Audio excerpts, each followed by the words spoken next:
Now, this is podcast number 7 with John Wheeler.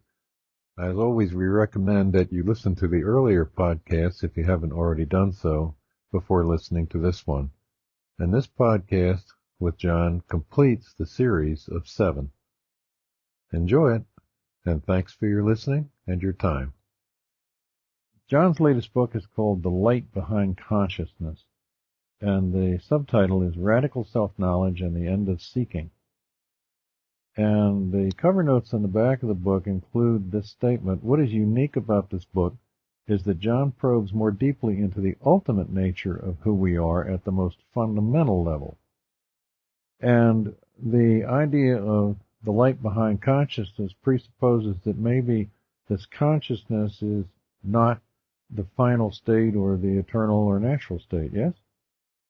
It's actually quite a simple idea, or it's a simple fact that we can look at, and a way to get into this would be a pointer that I often use, and that is that what you are, what you essentially are, must always be with you, because it's innately the essence of your identity. And this is a way to get to the essence of what is real, what is permanent, what is abiding, what is true. So you can use that pointer to, for example, in coming back to immediate experience, looking at certain things like thoughts or sensations and perceptions, and noticing that they are constantly changing, and they arise and they set and they pass, and because they have that characteristic, we're not going to grasp a hold of any one of those particular things and claim that that is the abiding truth of what I am. And so that's a way of clearing away the brush so that we can come back and see, well, what is it that is constant? What is it that is continuous about my nature? And as we've talked about in one of the other talks, one of the things that you'll start to see is that in addition to all of these appearances, you've got this other factor in our experience, which is consciousness. And that is, you notice that all of these thoughts and perceptions and experiences are occurring within this presence of consciousness. And, we had a talk about that. And that's a way to start to get closer in to the essence of things. And so we start to notice this nature of consciousness itself and start to get curious about that. And I think that's about where we ended up with some of the previous discussion. I noticed something in your book which really struck me, which is that the basis of all experience essentially is the sense I am, and that without the sense of I am, there can be no other experiences, as you say. And then you say you are beyond all experience, even the experience of I am. Mm-hmm. And I thought this is really fantastic, because in my view, what we've done, what you've done mostly with this series of podcasts, is rather than try to go all the way down to the absolute core right off the bat, it seems that there's been a sensitivity to where people are. That is to say that you don't try to leap to the beginning. You kind of like where we are is in the middle. And so you start where we are, which is in the middle of it, in the middle of life and living. Mm-hmm. And then taking it back, kind of stepping back to see what's upstream of this, and then what's upstream of that, which is upstream of the prior, and so on. And then coming down to, I love what you said here. You said, at the core of the mind is an empty space, a void through which the primordial, non-conceptual reality shines forth as consciousness. And then you say the whole world appears in the light of consciousness. Consciousness itself is a time-bound phenomenal state, an appearance on that unconditioned source which is prior to consciousness. And then I think you really nail it down here, saying reality is non-conceptual awareness that does not even know that it is. All we're doing here is we're looking more finely and more directly with less conceptualizing at the natural state of what is present right now. We have experiences, thoughts, ideas, things that are arising and setting, and we can look and realize that none of those are changeless, none of those are constantly with us, and none of those are really that abiding essence of what I am. Now, one of the things, too, as to keep in mind, though, as we discussed, is that we are talking about non-duality, meaning that as we look very deeply at the truth of who we are, which is what we're doing now, but we then look back from that and realize that all of the things that appear are not to be seen as separate from that either. We're not making metaphysical distinctions here between, ultimate realities that are somehow separated. So if we talk about objects and say they come and go and that's not what I am, and then we look a little more deeply into the nature of consciousness, we're not making an actual ultimate distinction between those, but we're trying to highlight what is essential, like the substratum or the substance of which all of these things are, So all these objects of consciousness are only appearances and displays and manifestations of that consciousness, and so that's important to keep in mind. So we're diving below the mere appearance to see what is the source of the appearance and what is the nature of the appearance and what's it made out of, where does it come from. And so that first part of that looking is bringing into our recognition this nature or principle of consciousness itself.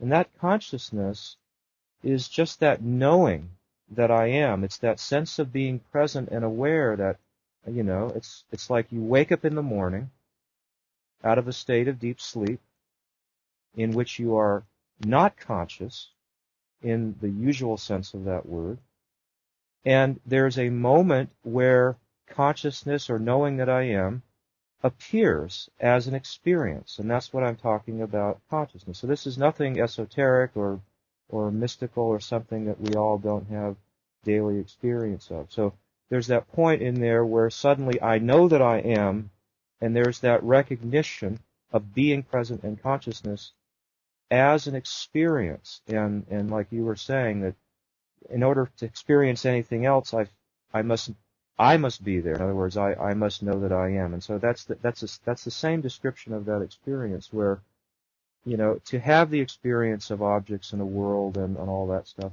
I have to be there, and this principle of conscious knowing must be present. And so what we're doing is we're looking back to that and taking a really fine look directly into understanding what that is. And so we talked about it at length before, but we're seeing that all of the experiences that are in consciousness are actually not separate, and they have no independent nature apart from that consciousness. And in essence, they actually are that consciousness, because they can have no, they cannot be experienced outside of that principle of consciousness. So that's where we got to previously, and what you see at that point, that whereas previously we assumed that what we are is a body and a mind, in a world of appearances, that's the concept that we have.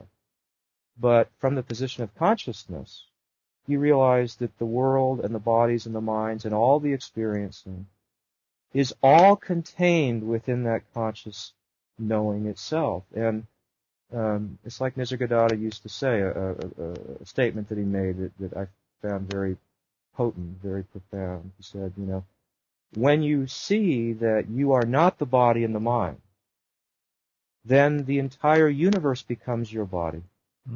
Because everything is the body or the display of the consciousness itself. So we come back and we notice what I am is this deeper conscious principle itself. And then this notion that I am just limited to a particular body-mind, that concept is undermined and is no longer believed. And what I see at that stage is that, instead of being this particular body-mind, what I truly am is this consciousness which is illuminating and infusing and supporting the entire appearance itself. And And that's the view that we come to with that.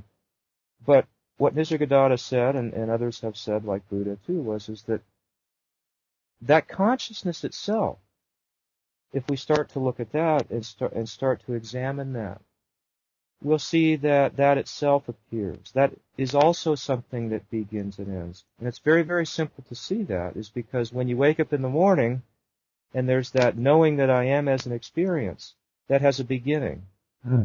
And, when you go to sleep later, that conscious experience settles down. Or let's say you go under anesthetics or some other experience like that. So, we can't really say that experience of being conscious in that way is actually continuous. It's actually an experience like anything else. And what we find, though, is it's the basic or primordial or first experience. It's the necessary ground for any other subsequent experiencing. And so it's a very special and very important experience, because without that basic experience of knowing that I am, clearly you cannot have any other experience. But what we're doing now is we're going to see, well, but is that truly what I am? Is that the essence of what I am? And sometimes, when we first see this, there's kind of an expansion. There's kind of a feeling of vastness where the identity shifts to this sense of presence, or the sense of consciousness in that sense, and we might feel, oh, this is it. This is what I am. Yeah. Yeah, I remember those kinds of experiences and saying, and kind of what came on the heels of that is, oh boy, this is it. But the problem was that it was temporary. But if that was it, quote, it, why did Nisargadatta name his book Prior to Consciousness? Exactly. So that's what I was saying, is that to realize that even consciousness is temporary. Yeah. And so, and I mean, and I was saying it there, and it's clear from looking at this, the easiest experience to see that is that this we can see it every day when we wake up and this principle of consciousness appears. And the interesting question, though, is that if we recognize that itself, which it clearly does, it clearly appears, and there are times in our experience when that is not present. And there's a knowing that we all know that intuitively, that this consciousness in manifestation, let's say, if we want to say it that way, is not something that we can count on that is constant or that is always with us. And so if we continue to apply that investigation where we're saying, what I am must be always with me, because it is the essence of my deepest identity, and I cannot lose my identity, then this experience of being conscious as a state is not that. It is not that constancy. And so the question, or the thing that we can consider as we look at that is, and this is what this is getting to, is in what is that consciousness coming and going? Uh-huh. Because we talk about it coming and going. We say, for example, I'm conscious, I'm unconscious. There are times when I'm awake, there are times when I'm asleep, and so on. There are times, I was awake, and then they gave me the anesthetic, and then, there was no consciousness, and then I came back from that, and I was aware. So in another way of looking, there's also a very clear recognition of all of this happening. Each of us knows this. We can speak of these experiences. And so what it gets to is, basically, there is something more fundamental here that is truly what we are, that is not defined by either of those states. It's not a duality. It's not something, we talk about consciousness and then unconsciousness. So we're talking about it's a state in duality, or that knowing that I am. But there are times that I'm not knowing that I am. All right. When you're in deep sleep, you are not knowing that you are. That experience is simply not available. Now, here's the funny thing about it, though. But you are there. There is a basic presence there, because when that waking occurs, when that arises, when that appears, it emerges upon something that is there on which it can emerge. In other words, a substratum there. And that's what is there in deep sleep. That is what is there when I'm not knowing that I am. And yet, there is still a fundamental being that is there. And so all we're really doing here is we're fine-tuning, really looking very, very closely, what actually is this nature that I am? And so that's what we're getting to. So then what can happen with this is we start to relax this identification that what I am is this experience of being conscious. And there's a knowing as we look at this that actually does not represent the deepest perspective. Uh-huh. And that's why Buddha, and that's why Nisargadatta, and that's why others, and if we look in our own experience, we can see that that's why they say that. That's why Buddha said that the consciousness that arises in this body-mind is not the unconditioned. So, because again, it's because it's impermanent and because it appears, just like all of the other things that we were examining. So what is it? So the question is, or what we're getting to is, well, what is that source? What is that background? What is that innate presence at the deepest level, which is even cognizing or recognizing the coming and going of the experience of consciousness, of knowing that I am? Yeah. I think it's good to underscore too that you're not making a distinction like a separate objective difference between consciousness and the absolute. No, well, just like when we saw the objects, Uh-huh. and then we realized the objects and the consciousness of them are not separate. Right. So when we look at this experience of consciousness, that is also not something separate or independent from the fundamental source either. So this is just a way of pointing, a way of clarifying the experience. But somebody asked Maharaj one time, he said to him, well, you're always talking about consciousness and prior to consciousness, and are you saying that there's a difference there? Uh-huh. He said, no, not at all. There is no difference. Because that consciousness itself is just a manifestation or an appearance upon that prior absolute principle of our fundamental being. And so, we never experience them as separate. We never experience any kind of metaphysical split. So we're going to see that there, it's just this way of pointing is just a way of clarifying the essence of things. And then, so when he said, even though they were saying to him that he was always, talking about the difference between consciousness and this pure awareness or this pure absolute. But when looked at directly, and asked, well, what is the difference? Well, there is no difference between them. Try to put So that in mind. But you see, even right now, the thing to see this, so it's a direct experience here. Yeah. Is that I can pause right now and reflect and know that I am. So I can recognize the fact that I am, that recognition, that experience of knowing that I am. Uh-huh. But whether I do that or not, or whether that reflection occurs, it makes no fundamental difference to what I am. My being itself, my fundamental presence, just shines straight through, irrespective of whether I am thinking I am, whether I'm knowing that I am, whether that thought is appearing or not. I simply am what I am. And that's why it's called, when we try to point to that fundamental nature, it's pointed out as non-conceptual awareness. Yeah.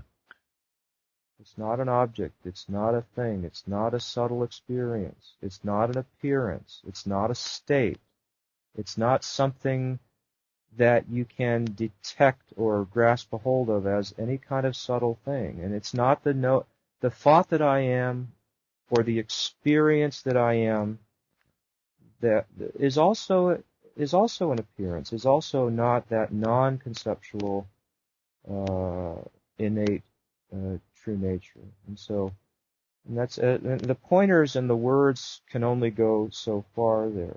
The easiest, an easy way to see this is it comes back to something we've discussed about just pausing all the conceptualizing, pausing all the thoughts. Yeah. And there is a pure, naked, aware, radiant presence that is absolutely obvious, that is just what is here. It's the core of what's going on here. And that's just simply radiating its own nature. Whether we think about it, whether we conceptualize about it, whether there's any objects, whether there's no objects, it doesn't have anything to do with conscious or unconscious, or whether I remember it or don't remember it. It's there as this source in which all of those things themselves are displaying on that. So the pure awareness is not conscious or unconscious. It's not an object or a subject. It's not a thing, and it's not the absence of a thing. It's just what is. It's just that. And so I had an analogy in that book that I think perhaps captured this, and it was talking about, imagine the sun simply in space, like with no other objects. Imagine that you are that sun. And that sun is just simply shining into the infinity of space, and there's nothing else there. So there's nothing else recognized, there's nothing else seen, there's no object. It doesn't even see its own light because there's no reflection, there's nothing that it can even shine upon. And that's that pure awareness that sometimes it doesn't know itself as an object. It just simply is that doubtless base of all experience. Now, if an object appears in space, that light will reflect off of that, and there will be an experience of the light.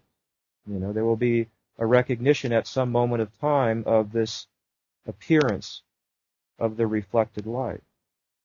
And we could say, that appearance comes and it goes like that. And that's like the objects that we're experiencing.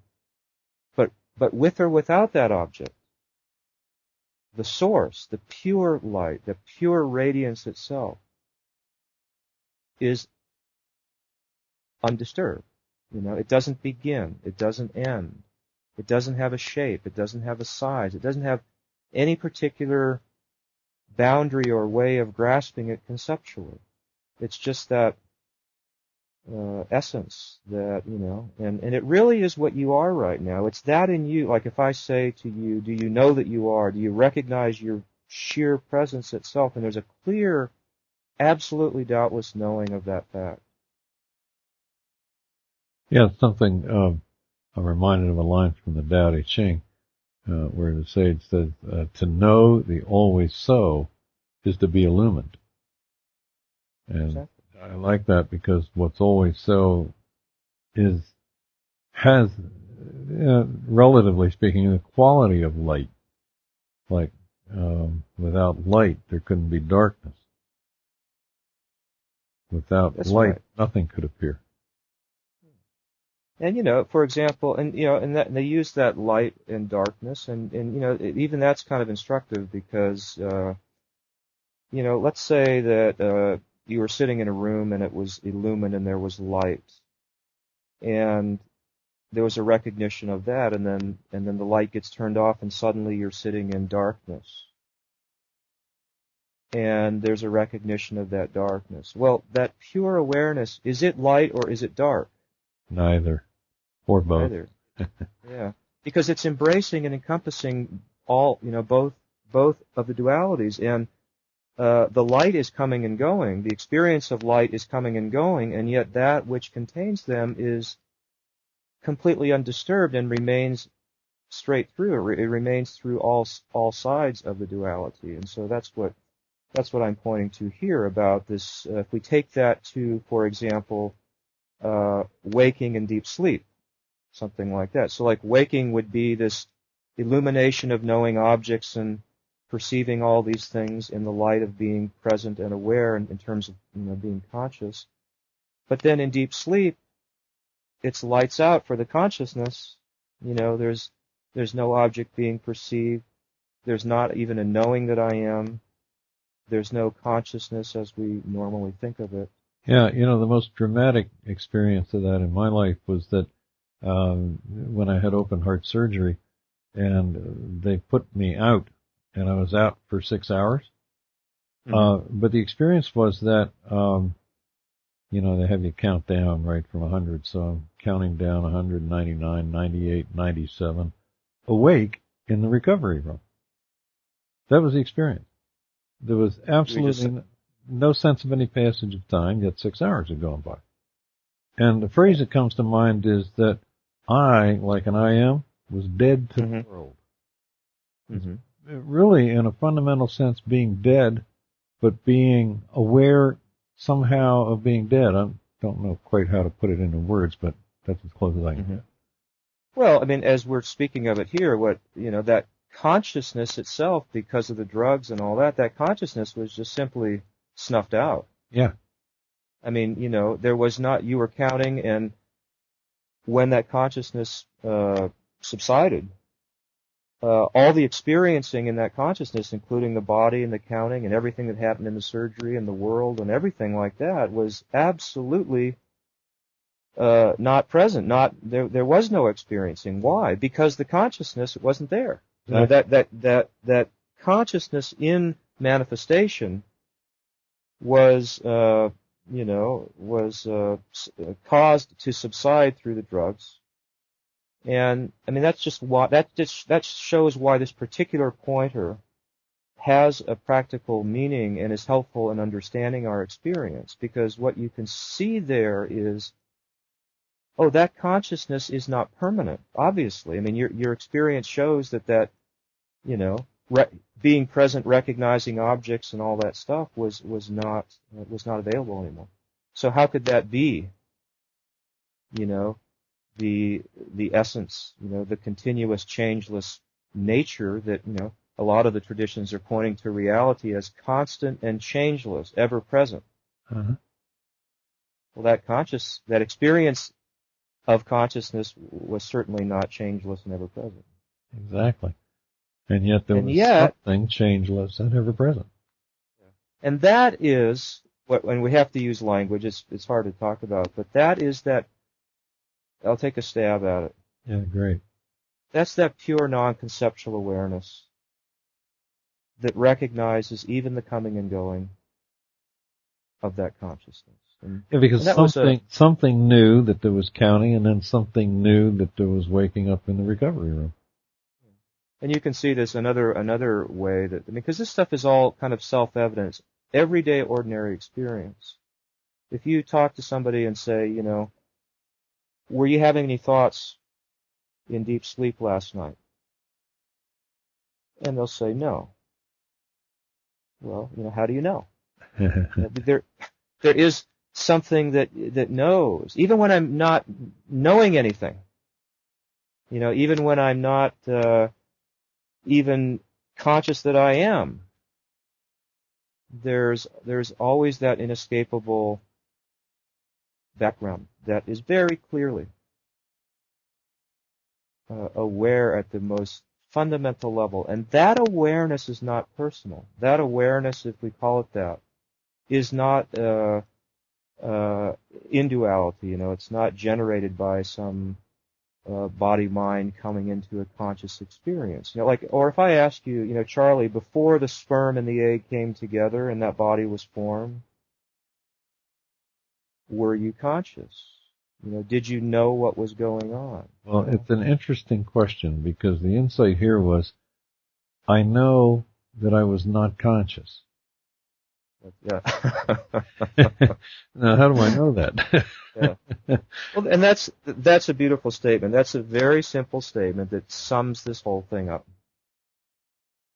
When it's pointed to, reality is unconditioned, reality is not time bound, reality cannot be defined as even that temporary sense of consciousness. And you say, that you even knew, or that you know that you were not conscious. That right there is what is pointed to as, let's say, the absolute, or the final, or the abiding true nature. That in you which allows that statement to be made. And that's not a complicated statement. You know exactly what it means. Yeah. You know exactly what you're talking about.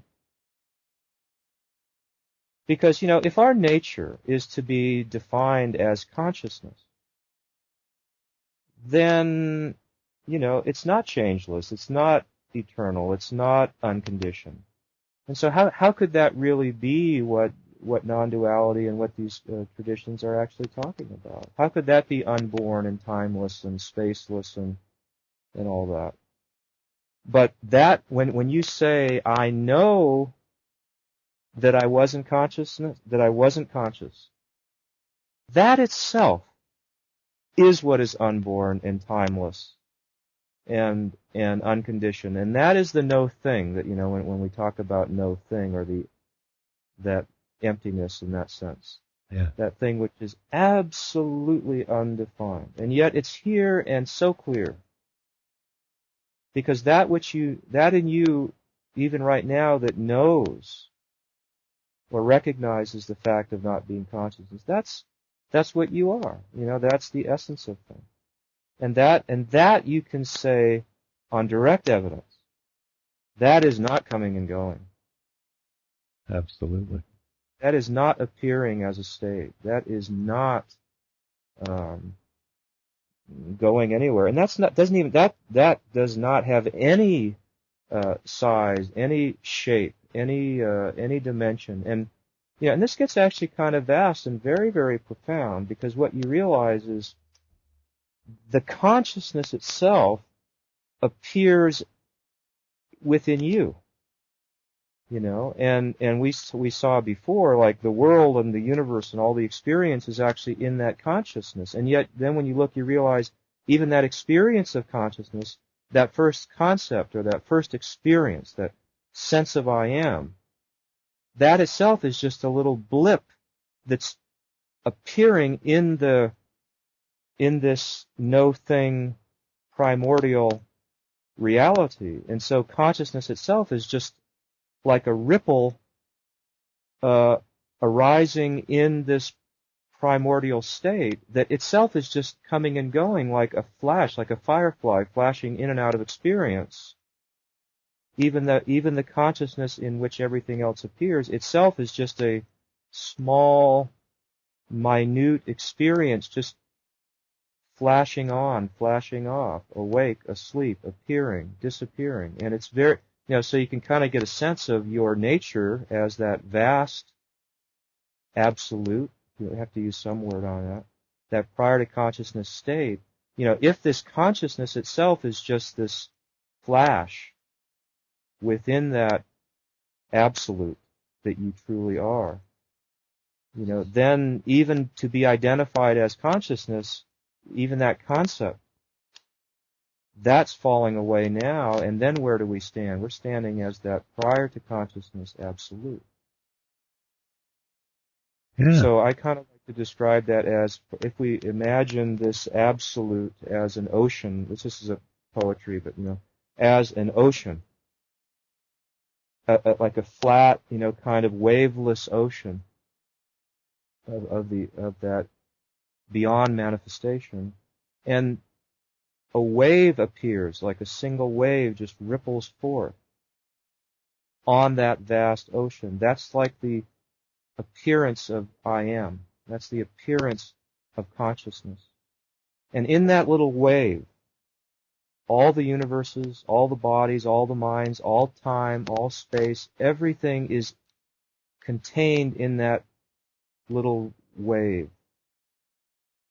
And but then, from the perspective of your true nature, you realize that that wave itself is just arising and setting itself as a phenomenon, and that's what I would call, in terms of this way of talking, is the final reality.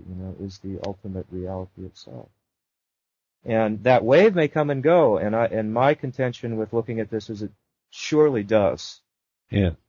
Because our experience in daily life reveals this to be true. But that on which the wave of consciousness appears and subsides, that cannot go anywhere. That cannot arise and set, because it doesn't have a beginning, it doesn't have an end, it doesn't appear, it never comes, it never goes. And if there is something that is absolute and unconditioned and absolutely unchanging, that's what it is. And that's what you are. And that's why when they say you are that, we don't want to limit that to some particular experience, like a body, mind, or the world, or something like that, and not even to that principle of consciousness. Because to say I am the consciousness in which the world appears is a very vast view. It's a very, quote, high experience. But and many of us have had that experience, like a very transcendental experience. But have you ever noticed that didn't stay either? Yeah, it's just another state. Call it the fourth state or Korea or whatever. It's still a state that comes and passes. So we just want to take it the last little step back and realize, what is that state coming and going with? Yeah. Within. And that, that's when they say you are that. And then say, well, that's what you actually are. And that's what you are right now. You're in that, quote, state. Never been out of it, actually. How could you get out of what's eternal? Yeah, and what you are. How can you get out of what you truly are? Now, if somebody came along with a baseball bat and hit you on the head, you'd lose the consciousness. So, if in this non-duality, if in this looking, we come up with this idea that what I am is this consciousness. I mean, clearly it's a vast view, and it's certainly, in terms of the previous concept that I am the body mind, it's a much more profound view of things. But it's like Nisargadatta said in one of his books. He said, a lot of people come up to that experience of presence or consciousness, or that feeling that I am, and he was often pointing to that. But he said, often they stop with that. And they say, well, this is what I am. And, he makes it very, very clear that that's not what he's pointing to as the fundamental reality. He says, no, you're prior to that. And so why not, I was inspired by his teachings and other teachings like Buddhism and things like that. And, we might, I can't see any advantage to not paying attention, to what they were saying, and but also checking with our own experience, because when I talk about this, I'm not talking about this as a concept or as an interesting teaching that somebody taught. I mean, this comes out of our own direct looking at our experience, as I think we're doing as we're talking about this. Yes, exactly. And that experience is incontrovertible. I mean, the only thing that can be known directly is in our own direct experience, and that experience certainly is non-conceptual. Exactly. Now, from that analogy of the wave on the ocean is, where we're talking about that ocean is like the pure, substratum, and then you've got this wave that arises and sets. Well, is that that's where, I mean, the point there is that wave something separate, or actually independent from its source. And it is not. And that's why, we can't, you can't take the wave and somehow pull it apart from the ocean and make the claim that there's actually an independent reality, that these things are somehow divided. And so what that shows us is that this abiding, non-conceptual, primordial reality that is never changed, and this flashing forth of knowing that I am as that experience, that those are not separate. They are not divided. They are not fundamentally somehow different from each other. But you could say, and sometimes this is said, is that, one is the unmanifest, or, the substratum, and the other is like the manifest, the manifesting of it. Like the one essence, the one substance, the one core reality, either unmanifest or manifested, But these are all concepts, and it's not, it's not that really important. But right. Just, yeah. Another concept that comes to mind here is that if you turn a light on and off, the light flashes on and off. You're talking about flashing, but yes. The flashing on and off depends upon the existence of the electricity. Exactly, and that electricity isn't light or dark. Exactly. And that's an analogy to say, well, what we are. So we are. So however we want to say that, that we're our true nature is the source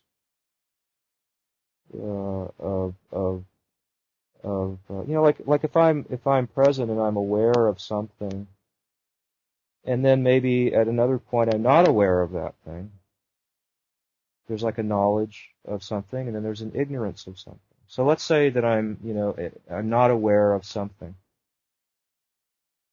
but there's a knowing that I'm not aware of it. Yeah, exactly. Yeah. So that knowing, that ever-present knowing, is even there when you don't know anything. That kind of thing. So yeah.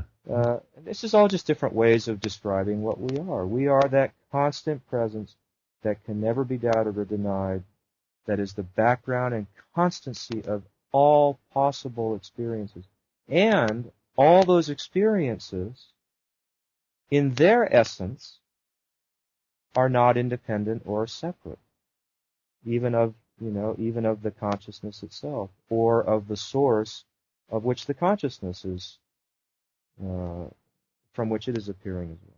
Clearly, these words cannot begin to capture this truth that we are, that is prior to the language, prior to all the concepts.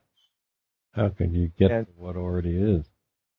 Yeah, and just to make this clear, or just to underscore this, and it's kind of important. If we talk about awareness and consciousness, or prior to consciousness, or whatever it is, all of those distinctions, all of those pointers are themselves concepts. So we can't even begin to make such distinctions unless, we're doing it conceptually. So that's why these are all very provisional, and they're all very imprecise and not fully accurate. And so so we don't want to get hung up or too somehow committed to these conceptual descriptions either. So the whole purpose of the investigation was to relinquish this clinging to conceptualizing. And all you can do at that stage is just a pointing to that which is present beyond any doubt, without the conceptualizing. What is it that, when there is no grasping at a word or a concept, so even when we're not thinking about consciousness or who I am or awareness or the absolute, which are, concepts at some level, but we've done the investigation, we've looked at these things, we've seen the conceptual nature of the mind, and there's a recognizing that that's not the fundamental truth of things. That's not what I truly am. And in that pause there, all of the grasping at the concept basically subsides. I heard a metaphor for that one, like snow thrown into a roaring furnace. Yeah. The concepts are just obliterated in this flashing of the light of awareness.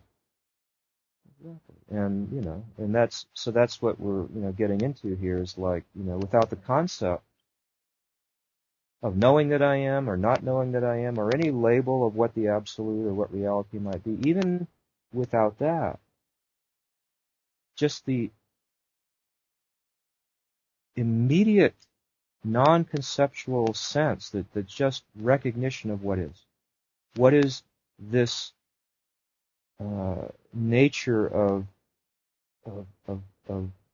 it's hard, you can't describe it, but just the sheer being itself. And I can try to point to that, and we can see that, and it's and everybody should look at that and really see it. But there's just this clear,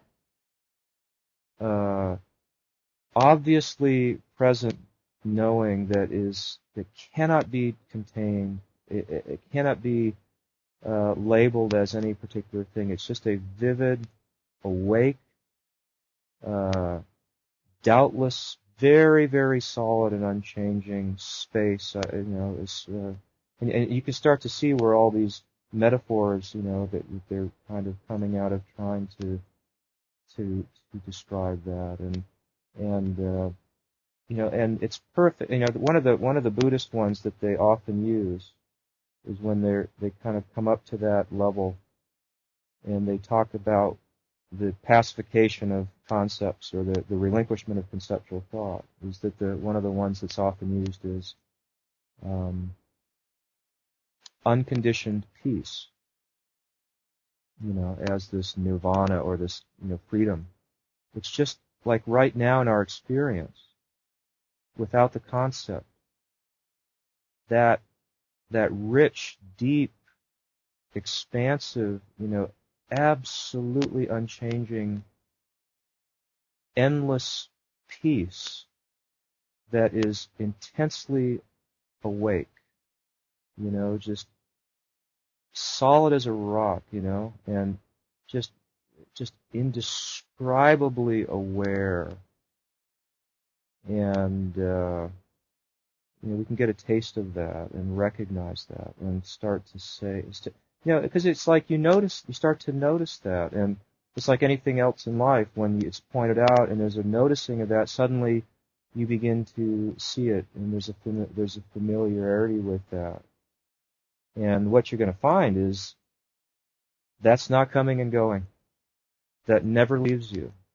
It's never apart from you in waking, in thinking, in functioning, in dreaming, in deep sleep. It's absolutely unchanging and without break at all times. And that's where this feeling of unconditioned and primordial, and absolute, reality itself. Absolute reality. That's beautiful. It's kind of like a crystal, almost like a crystal ball in which the universe is inside, like projected inside this lucid, clear ball. And no matter what goes on inside that, no matter whether the images are there or if they shift, if they're good, if they're bad, or whatever they do, nothing can ever exist outside or somehow independent of that context, of that clear space itself in which it, and that would be like this primordial, non-conceptual awareness that is just, it's infusing every moment, it's containing every experience. And it really is all that is going on, because, those images and appearances and states and things, they have no independent nature. They have no independent substance, that they cannot be separated and stand outside of that. And we talked about that in one of the other talks about this self-shining, ever-fresh, non-conceptual presence awareness. That's all there is. And that was a very profound way somebody came up with that, of trying, pointing to that. And Yeah, great. Well, you have given everyone lots to not think about. And the train whistle blows, the wind stirs the blind, and here we are, forever unborn.